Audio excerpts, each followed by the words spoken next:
Sir सर्वसामान्य पालकांचा प्रश्न असा असू शकतो की बाबा ITI ला ॲडमिशन घ्यायचं आहे, निश्चित झालेलं आहे, परंतु काही लोकांना प्रश्न असा पडतो का ते फीचा विषय येतो. आर्थिक बाब म्हटले की पालक विचार करतात.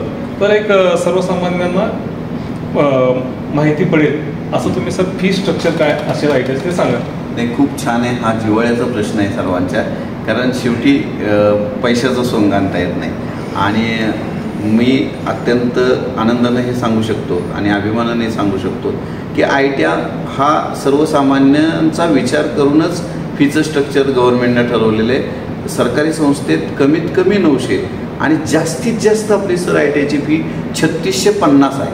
3650 एवढ्या अल्प फीमध्ये तुम्ही 1 वर्षाचा किंवा 2 वर्षाचा कोर्स करू शकता आणि ही फी कोणत्याही सर्वसामान्य विद्यार्थ्याला परवडणारी फी आहे. इतर कोणत्याही कोर्सला तुम्ही गेला तर साधारण तुम्ही कुठलेही ॲडमिशन घेतलं तर तुम्हाला प्रोव्हिजनललाच एवढी फी भरावी लागते. तेवढी आमची 2 वर्षाची फी आहे. निश्चितच सर खूप एकदम कमी फी आहे.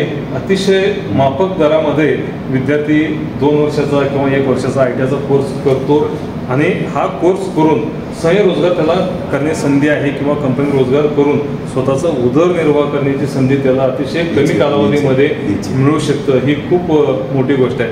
परंतु सर मला हा एक प्रश्न सर्वसामान्यांचाच आहे, ITI करत असताना काय खर्च येतो का?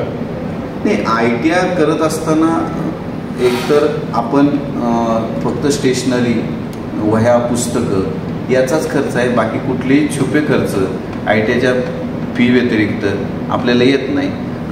रेग्युलरचे जे बस पास आहे, वह्या, पुस्तकं आहेत, ITIला तसे विषय फार कमी असतात, त्यामुळं त्यांचा खर्चही मर्यादित आहे. फारसा खर्च नाही आहे छुपा.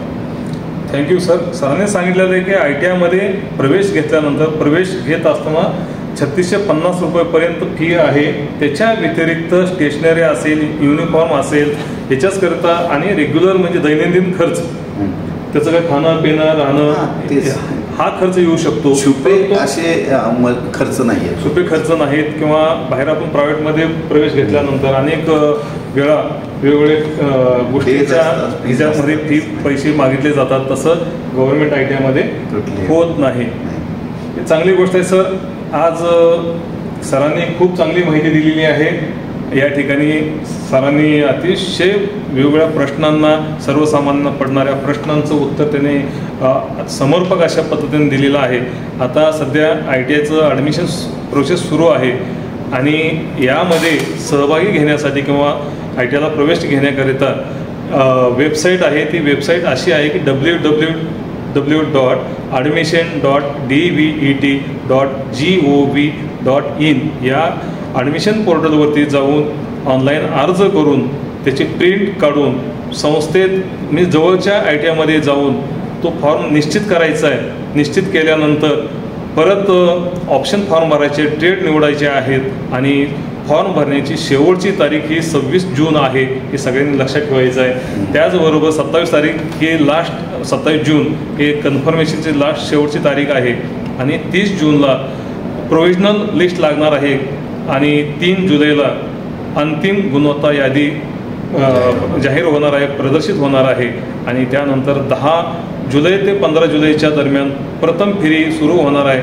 तर प्रत्येक पालकांनी याविषयी जागरूकता बाळगणं गरजेचं आहे. विद्यार्थ्यांनी जागरूकता बाळगणं गरजेचं आहे आणि वेळापत्रकाचं पालन करून विनाकारण धावपळ न करता वेळापत्रकाचं पालन करणं खूप गरजेचं आहे.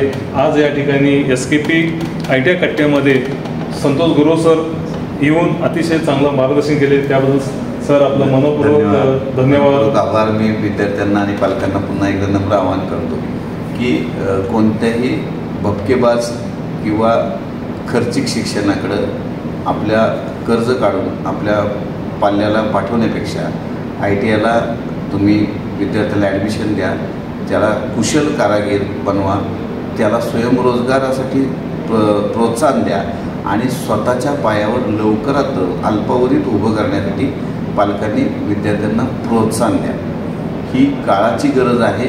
ही त्या विद्यार्थ्याच्या आयुष्यातली सर्वात मोठी गरज आहे.